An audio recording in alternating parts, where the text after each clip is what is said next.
Hello বন্ধুরা, Shweta village food cooking চ্যানেলে আপনাদের সবাইকে স্বাগত। আশা করি আপনারা সবাই খুবই ভালো আছেন। আজকে আমি একটা খুবই সহজ পদ্ধতিতে একটা রেসিপি নিয়ে চলে এসেছি, যেটা চা বসিয়েই মাত্র 10-15 মিনিটের মধ্যেই করে নিতে পারবেন।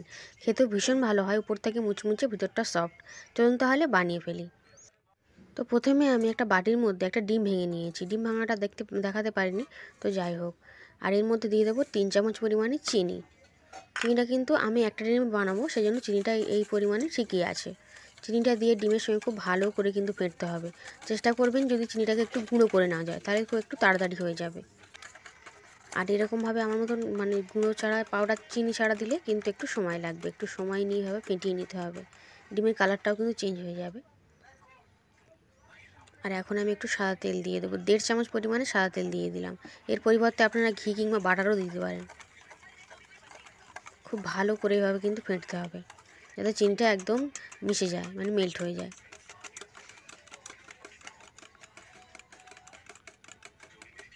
একটু টাইম লাগবে এখানে। আর গুঁড়ো চিনিটা দিলে কোনো সময় লাগবে না, তাড়াতাড়ি হয়ে যাবে। তো দেখুন আমি মোটামুটি চিনিটা মিশিয়ে নিয়েছি ডিমের সঙ্গে। এবার ময়দা নিয়ে নেবো। আমি কিছুটা ময়দা নিয়ে নিয়েছি। তো এর মধ্যে 1 বাটি পরিমাণে ময়দা কিন্তু প্রথমেই দিয়ে দেবো। প্রথমে অল্প অল্প করে ময়দাটা দিতে হবে। আর একটা ডো তৈরি করতে হবে, ঠিক রুটি পরোটা মাখার জন্য যেরকম ডো তৈরি করা হয়, সেরকমই একটা ডো কিন্তু তৈরি করতে হবে। তবে খুব একটা নরম বানালে আবার হবে না, আর খুব শক্ত বানালেও হবে না। আমি আর একটু ময়দা কিন্তু এখানে দিয়ে দিলাম।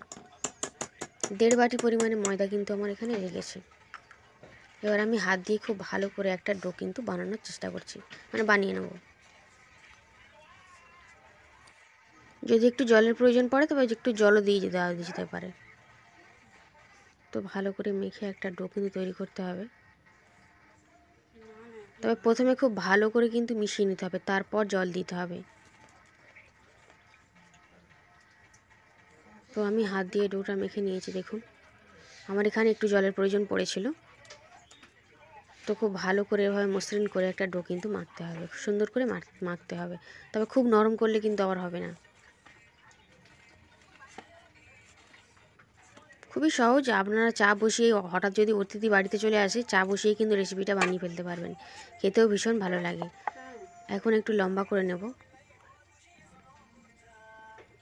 তো একটা চারুর উপরে ভালো করে কিন্তু একটু এরকমভাবে একটু হাত দিয়ে লম্বা মতন করে নিচ্ছি। তারপর ছুরি দিয়ে পিস পিস করে কেটে নেব। এবার একটা ছুরি নিয়ে নেব, নিয়ে পিস পিস করে কেটে নিচ্ছি। খুবই সহজ, আপনারা যে কেউ দেখলেই বানিয়ে ফেলতে পারবেন। তার মধ্যে একটা নিয়ে নিলাম, নিয়ে বানিয়ে নেব। হাতের মধ্যে রেখে প্রেস করে লম্বা করে নেব। আর এখন একটা ডিজাইন বানিয়ে নেব। একটা ছুরি নিয়ে নিয়েছি, এরকম লম্বা লম্বা করে একটু ডিজাইনটা বানিয়ে নেব। এতে কি হবে, ভাজবার সময় ভিতর থেকে খুব ভালোভাবে রেডি হবে কিন্তু, আর দেখতেও ভালো লাগবে। তো একটা আমি বানিয়ে নিয়েছি। তো এইরকমভাবে সবগুলো বানিয়ে নেব। খুবই সহজ কিন্তু।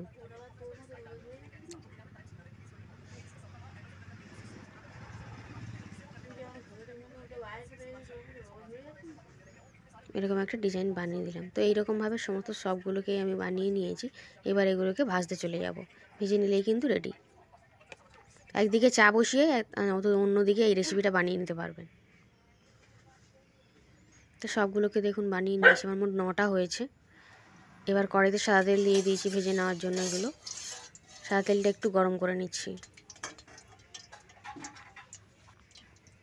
একদম মিডিয়াম টু লোতে রাখতে হবে। খুব বেশি কিন্তু উনানের জাল দেওয়া যাবে না, তাহলে কিন্তু পুড়ে যাবে, ভালোভাবে রেডি হবে না।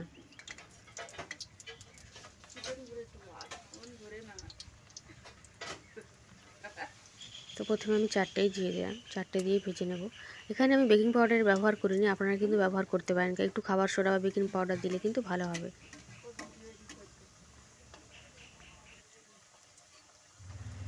এবার উল্টে দিতে হবে, কিছুক্ষণের মধ্যে কিন্তু উল্টে দিতে হবে। এইভাবে এপিট ওপিট লাল করে সুন্দর করে ভেজে নিতে হবে। বাইরেটা মুচমুচে, ভিতরটা সফট, খেতে কিন্তু সব মিলিয়ে ভীষণ সুন্দর হয়। আপনারা বাড়িতে এখনও বানিয়ে না থাকলে বানিয়ে নেবেন যে কোনো দিন। আর যে সকল বন্ধুরা এই পর্যন্ত ভিডিওটা দেখেছেন, তাদের কিন্তু অসংখ্য ধন্যবাদ।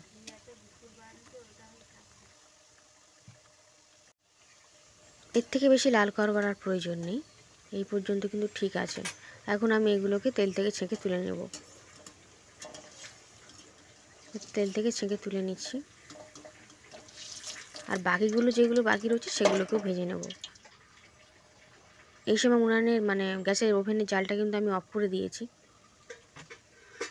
কারণ তেলটা নিশ্চয়ই হাই ফ্লেমে থাকবে, একটু গরম বেশি থাকবে, তো সেই জন্য।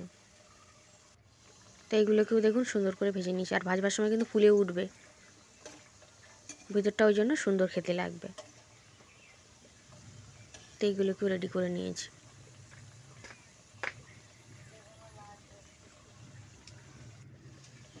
এখন তেলটা ঝারিয়ে তুলে নেব।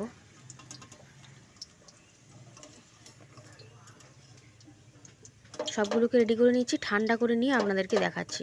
ঠান্ডা না করলে দেখানো যাবে না। তো দেখুন এগুলো এখন ঠান্ডা হয়ে গেছে, নিয়ে এসেছি। কতটা সুন্দর দেখতেও লাগছে, খেতেও ভীষণ ভালো লাগে। একটাকে ভেঙে দেখিয়ে দিচ্ছি। বাইরেটা মুচমুচে, ভিতরটা সফট, বললাম তো খেতে ভীষণ ভালো লাগে। আর রেসিপিটা শেষ পর্যন্ত দেখার জন্য আপনাদের সকলকে অসংখ্য ধন্যবাদ। আবার হাজির হয়ে যাব